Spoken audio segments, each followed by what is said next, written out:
यो आइक्यू कसरी गर्ने एकदमै सजिलो छ। अब यहाँ 4 + 3 19 कसरी भयो? यहाँ 4 × 3 अनि 4 तिया 12 भयो।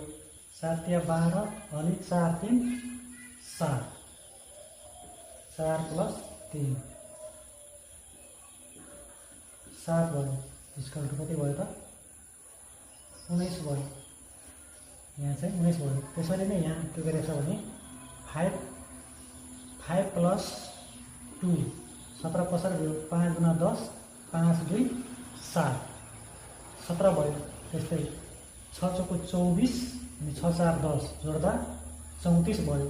त्यस्तै 7 7 5 35 र 7 5 12 जोड्दाखेरि 47 भयो। त्यस्तै 8 6 48 र 8 6 14 जोड्दाखेरि कति हुन्छ त? यहाँ 62 हुन्छ। यहाँ 62 हुन्छ। एन्सर भयो। यसरी गर्न सकिन्छ।